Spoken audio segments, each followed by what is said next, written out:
मला असं नेहमी वाटायचं बरं का, असा आपला नवरा मुंबईतला असावा, असं मुंबईत राहावं. मला आज खरंच खूप भारी वाटतंय. असं मुंबई असं फार भारी वाटतंय. असं आवडली मुंबई? आवडायला आधी कळू तर दे ना. कळायचं काय त्यात? सोपी आहे की मुंबई? काय सोपी रे मुंबई? काही सोपी नाही मुंबई. जिथे किल्ला नाही त्याला फोर्ट म्हणता तुम्ही. ते सायन्स स्टेशनच्या बाहेर शिव अशी पाटी लावली. येणारी ट्रेन जाणारी ट्रेन दोन्ही सेमच दिसतात. ईस्ट आणि वेस्ट मला काही कळतच नाही. बँड्राच्या पुढे रिक्षा का नाही कोणाला माहित नाही. काय ही सोपी मुंबई आहे का? नाही, पण असं ना मला त्याचा स्वभाव नाही कळते. म्हणजे असं तू का बघतो रे असा? बोल बोल, सुपर बोलतेस तू. नाही बोल ना. किती सांगायचंय मला, किती सांगायचंय. आमू आई, तू अशी उभी राहिली ना समोर, तो फोटो बरोबर काय आहे. दिसतंय ना. हे मग सलमानचं घर पण इथं जवळ आहे ना? हो म्हणजे काय नाही हा? आमू आई शपथ. चला आता जलसा. हा किती सांगायचंय मला तुला, किती सांगायचंय. कोणतंही नवपरिणित जोडपं गाडीवरून जाताना दिसलं की सगळ्यांच्या नजरा तिकडे वळल्याशिवाय राहत नाही. पण ते जोडपं जर का हे असेल तर मग नजरा खेळल्याशिवाय राहणार नाही. ते म्हणजे अंकुश, मुक्ता, दोघांचंही मनापासून स्वागत. आणि आता डबल सीटवर दोघे जण बसलेले दिसत आहे. नक्की काय निमित्त आहे? नवा विषय आणि नवा सिनेमा, काय सांगाल? आमच्यासाठी सुद्धा नवीनच आहे. मी पहिल्यांदाच मुक्ताबरोबर काम करतो आहे आणि असं म्हणायला हरकत नाही, मी पहिल्यांदाच कायनेटिक चालवतो आहे आणि कोणाला तरी डबल सीट घेऊन जातो म्हणायला हरकत नाही. कारण मी खूप वेळा पाडलं आहे बऱ्याच जणांना, त्यामुळे मी शक्यतो टू व्हीलर चालवत नाही. पण या फिल्मच्या निमित्ताने मी डबल सीट चालवायला शिकलो आहे आणि सगळं क्रेडिट ॲक्च्युली हिला द्यायला पाहिजे. माझ्यासारख्या ॲक्टरबरोबर काम करायचं हे तिच्यासाठी महत्त्वाचं होतं. आणि दुसरं म्हणजे माझ्यावर डबल सीट म्हणून यायचं. काय म्हणणं आपलं? हा, म्हणजे ॲक्टर म्हणून मला मजा आली, पण यासारख्या ड्रायव्हर बरोबर जाणं जरा रिस्की होतं. कारण तशी मी एकुलती एक आहे आईवडिलांची, एक मोठा भाऊ. आणि प्रत्येक बाईकवरच्या शॉटला आम्ही सांगायचो की घरी सांगा, आम्ही व्यवस्थित होतो, आठवण काढत होतो. तर जोक सपाट, पण आम्ही पहिल्यांदा एकत्र काम करतो डबल सीटच्या निमित्ताने. खूप धमाल आली. एकमेकांची कामं आधी बघत होतो. अंकुशचं आवर्जून कौतुक, मला वाटतं की प्रत्येक नाटक बघायला येतो तो आणि भेटतो आत येऊन. तर तसं तो दरवेळेस भेटत आला आहे, त्याची कामं बघत आली आहेत. पण आम्ही काम कधीच एकत्र केलं नव्हतं. आणि हे आमच्या दिग्दर्शकाला सुचलं, आमच्या निर्मात्यांना सुचलं. याबद्दल थँक्सच म्हणेन मी, कारण खूप प्लेझंट अनुभव होता अंकुशबरोबर काम करण्याचा. आणि माझं एक फार फार मनापासूनचं स्वप्न होतं, जे अंकुशला मी कधी सांगितलं नाही, की मला असा एका हिरोबरोबर काम करायचं होतं ज्याच्या छातीवर डोकं ठेवू शकेन एवढा उंच असेल तो. तर इतका छान देखणा उंच हिरो मला मिळाला. आणि मग या सिनेमात आम्ही त्याचा पुरेपूर फायदा करून घेतलाय, तो उंच असण्याचा. बरं अंकुश, जसं की समीर विध्वंस तसं पाहायला गेलं तर आजच्या पिढीचा एक दिग्दर्शक आहे. तर त्याने जेव्हा हा विषय तुझ्यापर्यंत घेऊन आला होता, तर तू आजपर्यंत वेगवेगळ्या भूमिका केलेल्यास, तर ह्यात तुला असं काय वाटलं की ज्यासाठी तू पटकन ह्या सिनेमाला हो म्हणाला होतास? मला एक तर पहिल्यांदा नाव आवडलं डबल सीट. तिकडे मनात मला असं वाटतं की मी हो म्हणालो होतो. आणि समीर आणि क्षितिज अशी जोडी आहे की आत्ता पण त्यांनी केलेल्या क्लासमेट असेल किंवा टाईम प्लीज असेल, या दोन्ही वेगवेगळे विषय त्यांनी हँडल केले. आणि बेसिकली कितीही विनोदी किंवा काहीही होत असेल फिल्ममध्ये, पण तेवढेच ते इमोशनली खूप चांगले सीन्स करतात. आणि काय म्हणतात, भावनिक गुंतागुंत वगैरे हा जो प्रकार आहे तो त्यांना खूप जमतो आणि जो मी खूप कमी केला आहे आत्तापर्यंत, तर तो मला इथे करायला मिळाला. आणि माझं लक चांगलं की हेच दोघंजणं ज्यांनी क्लासमेट केली, हेच दोघंजणं ज्यांनी आता ही डबल सीट केली. दोन्ही वेगवेगळी टोकं आहेत, पण तेवढाच आनंद देणारी आहेत असं मला वाटतं. बरं मुक्ता, तू काय सांगशील? तू तर दोघांसोबत कामही करतेस आणि इतकं काम केलेलंही आहेस. तर ते जेव्हा हा विषय घेऊन आले तेव्हा तू नक्की का हो म्हणालीस? मला फिल्मचा खरेपणा खूप आवडला. खूप जेन्युइन फिल्म आहे, खऱ्या भावनांची फिल्म आहे, खऱ्या माणसांची फिल्म आहे. आणि ती तितक्या खरेपणाने सांगितली गेली आहे म्हणून ती मला आवडली.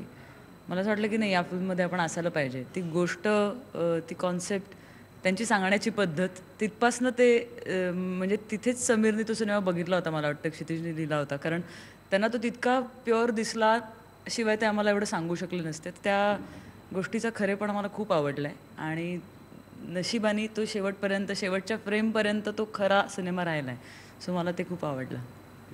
अंकुश, मला सांग की आम्ही तुला खूप वेगळ्या भूमिकांमध्ये आधी पण पाहिलं. म्हणजे शुभमंगल सावधान हा तुझा जो सिनेमा होता त्याच्यामध्ये टिपिकल नुकताच लग्न झालेला एक मुलगा होता. पण इथे आम्ही तुला पाहतोय तर भाजी आणणारा किंवा गाडीवरनं बायकोला घेऊन जाताना थोडासा तो मॅच्युअर झाला असं एकंदर आहे. तर ही भूमिका नक्की कशी वेगळी, त्याबद्दल काय सांगशील? हा, म्हणजे थोडंसं कठीण होतं कारण आयुष्यात असं कधी केलेलं नाही आहे. घरी कधी भाजी वगैरे आणलेली नाही आहे किंवा फॉर्मल कपडे घालून म्हणजे आणि हातात बॅग वगैरे घेऊन ऑफिसला जाणं वगैरे हे कधी केलेलं नाही आहे. हे स्वप्न मी कधी बघितलेलं नाही आहे. ते ह्या निमित्ताने पूर्ण झालं असं म्हणायला हरकत नाही. लोकलचा प्रवास असेल, ट्रेनचा प्रवास असेल, या टू व्हीलरचा प्रवास असेल, बसमधून प्रवास असेल, या सगळ्या गोष्टीचा वेगवेगळा अनुभव या फिल्ममधून आला असं मला वाटतं.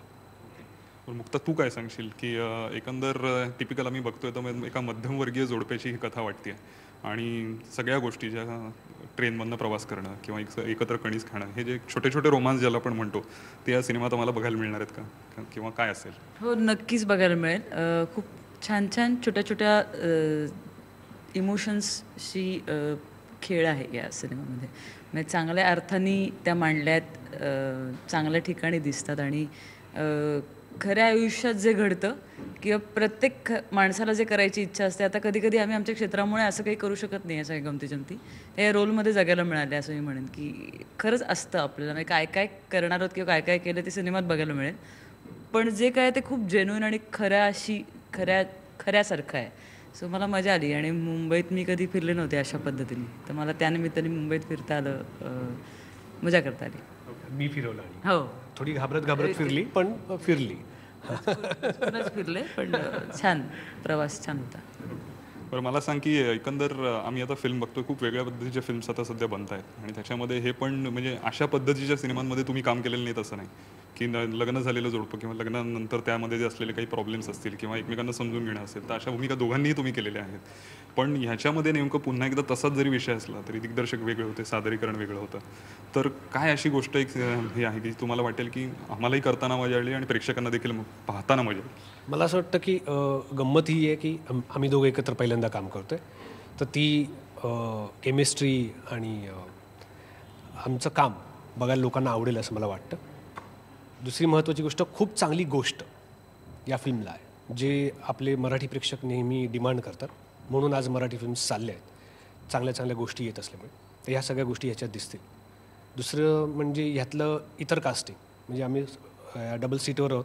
एक पुढचं चाक मी, मागचं चाक ही आहे.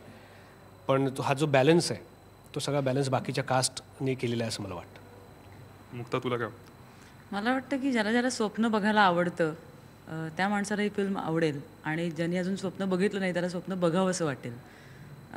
मला गोष्ट ऐकून असं झालं होतं की यार, असं स्वप्न कोणाबरोबर तरी बघायला पाहिजे.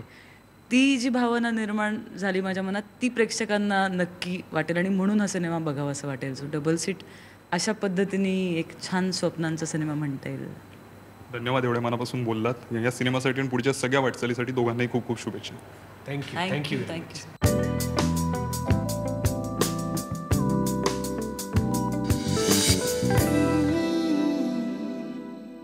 डबल सीट हा सिनेमा आता लवकरच रिलीज होतोय आणि सिनेमाच्या निमित्तानं एक जोडगोळी, दिग्दर्शक आणि लेखकाची जोडगोळी आता आपल्यासोबत आहे. ती म्हणजे समीर विध्वंस आणि क्षितिज पटवर्धन. दोघांचंही मनापासून स्वागत. समीर, एवढे चांगले सिनेमे तू केलेस आणि त्यानंतर आता हा डबल सीट घेऊन येतोयस, नक्की काय आहे ही डबल सीट? सिनेमे केले तसं नाही, एकच सिनेमा ह्याच्या आधी मी डिरेक्ट केला होता, पण आम्ही मिळून खूप लिहिलेत सिनेमे. क्लासमेट्स लिहिला होता, टाईम प्लीज त्यांनी लिहिला होता, जो मी डिरेक्ट केला होता. ही डबल सीट अशी आहे की आपण ना सगळेजण, प्रत्येकजण स्वप्न बघत असतो काही ना काहीतरी, छोटं असतं मोठं असतं, आणि आपण काही स्वप्न अचीव करायचा प्रयत्न करतो, काही स्वप्न आपण सोडून देतो की ही नाही जमणार आपल्याला. डबल सीट ही कथा त्या स्वप्नांची आहे की जी जमत नाही तसं वाटत असताना ती जमवायचा प्रयत्न आपण करतो. तर त्या प्रयत्नाची ही कथा आहे. आता ते स्वप्न पूर्ण होतं का नाही होतं, कसं होतं का काय होतं, ते सगळं आता फिल्ममध्ये लोक पाहतील. पण बेसिकली जे आपण ॲस्पिरेशन्स असतात आपली काही, तर त्यातलं स्वप्नांचा पाठलाग करत राहणं हे खूप गरजेचं आहे प्रत्येक माणसाला. तरच आपण काहीतरी करत राहतो, जे आपल्याला हवं असतं ते करायचा प्रयत्न करतो.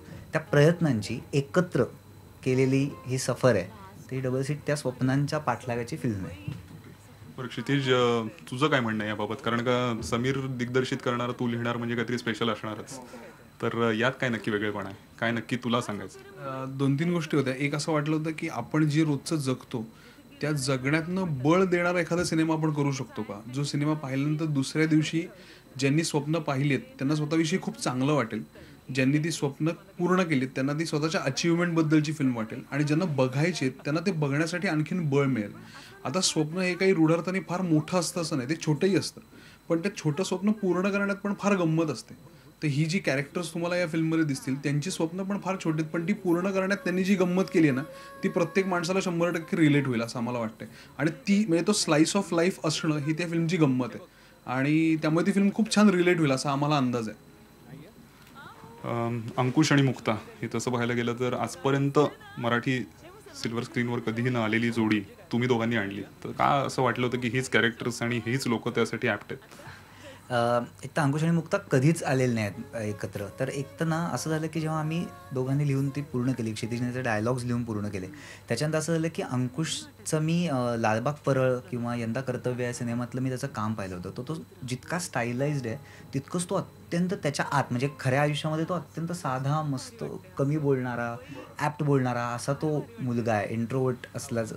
तर एक्झॅक्टली त्या कॅरेक्टरला ते जात होतं जे कॅरेक्टर या फिल्ममध्ये आहे. तर त्यामुळे आम्हाला दिसताना तोच दिसला तिथे. आणि ती जी मुलगी आहे की धडपडी, स्वतःचं म्हणणं असणारी, काहीतरी म्हणू पाहणारी, एक एनर्जीनी भरलेली, तर मुक्ता एक्झॅक्टली तशी आहे तिच्या आयुष्यामध्ये. आणि मुक्ता माझी एक खूपच जवळची जुनी मैत्रीण असल्यामुळे तिच्याबरोबर खूप काम एकत्र केल्यामुळे आम्ही पण एक तिच्याविषयीचा अंदाज होता. अंकुश सरांबरोबर कधी काम नव्हतं केलं आत्तापर्यंत, त्यामुळे त्यांच्याबरोबर काम करण्याची इच्छा होती. आणि मग असा विचार झाला की ही दोन पात्र या दोघांसारखीच आहेत आणि हे एकत्र कधी आलेले नाही आहेत. ते जर एकत्र आले तर त्यांची जी केमिस्ट्री होईल ती अत्यंत ऑर्गॅनिक असेल, अत्यंत चांगली नॅचरल असेल, आणि ती त्या फिल्मची, डबल सीटची गरज आहे. त्यामुळे ही दोन पात्र आमच्या डोक्यात आली. तसेच हे दोन ॲक्टर्सही आले, त्यांना अप्रोच झालो, त्यांना आवडलं, ते हो म्हणाले. आणि खूपच छान त्या दोघांनी जीव ओतून केलं. आणि ती जी केमिस्ट्री ज्याची आम्ही एक अपेक्षा धरली होती ती सगळी त्यांनी पुरेपूर ओतली त्या फिल्ममध्ये. त्यामुळे ते पहिल्या दिवशीच आम्हाला असं आहे की करेक्ट आहे, आपलं कास्टिंग पण करेक्ट आहे आणि आपण आहोत, आपण ट्रॅकवरती आहोत. काय सोपी रे मुंबई? काही सोपी नाही मुंबई. जिथे किल्ला नाही त्याला फोर्ट म्हणता तुम्ही. ते सायन्स स्टेशनच्या बाहेर शिव अशी पाठी लावली. येणारी ट्रेन, जाणारी ट्रेन दोन्ही सेमच दिसतात. ईस्ट आणि वेस्ट मला काही कळतच नाही. बँड्राच्या पुढे रिक्षा का नाही कोणाला माहित नाही. काय ही सोपी मुंबई आहे का? नाही, पण असं ना मला त्याचा स्वभाव नाही कळते. म्हणजे असं तू काय बघतो रे असा? बोल बोल, सुपर बोलतेस तू. नाही बोल ना. किती सांगायचंय मला, किती सांगायचंय. तर आम्ही बघतोय गेल्या काही दिवसांपासून की ही जोडी जी आहे ती आता मराठी सिनेसृष्टीत म्हणजे अशी घोडदौड करताना आम्हाला दिसते की जोडी झालेली आहे. असं म्हणजे जसं सलीम जावेद वगैरे म्हणावं तसं आता समीर विजय, क्षितिज पटवर्धन यांचं नाव घेतलं जातं की दोघं जण एकत्र असले की काहीतरी वेगळं मॅजिक बघायला मिळतं कायम. तर आता हे एकापाठोपाठ आता डबल सीट हा त्यातलाच एक भाग आहे असं आपण म्हणूया. कसं वाटतं एकमेकांसोबत काम करताना? आजही तुम्ही किती एन्जॉय करता का ती प्रोसेसच तुम्हाला नेक्स्ट लेवल घेऊन जाते?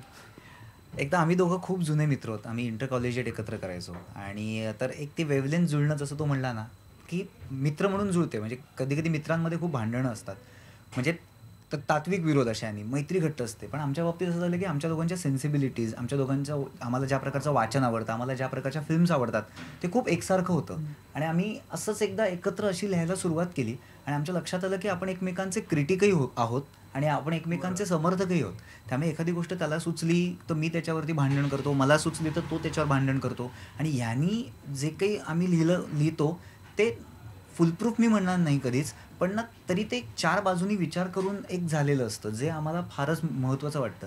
आणि मग लक्षात आलं की आपल्या सेन्सिबिलिटीज एक आहेत, त्यात मी डिरेक्ट पण करतो, मग आम्ही लिहितो, मग कधी कधी तो एकटा, म्हणजे जसं डायलॉग्स हा त्याचा हातखंडा आहे, त्यामुळे त्याच्यात मी अजिबात मध्ये पडत नाही. तो पूर्ण त्याचा एक हे आहे. आणि त्यामुळे आता खूप छान वाटतं. म्हणजे आम्ही काय काय लिहितोय ते वर्क होताना दिसतंय. त्याला ते जे डिरेक्टर्स आहेत, क्लासमेट्स असेल किंवा लग्नभाव करून असेल, जे काय आम्ही एकत्र लिहिल्या फिल्म्स, त्याचे जे डिरेक्टर्स आहेत त्यांनी त्या फिल्मला अजून एक वेगळा हे दिला. ॲक्टर्सने हा म्हटल्याप्रमाणे अजून त्याला वेगळे आयाम दिले. त्याच्यामुळे जे होताना दिसतं ते खूप छान वाटतं आणि मस्त वाटतं. तर असंच काम करत राहणं, प्रयत्न करत राहणं हे मात्र नक्की.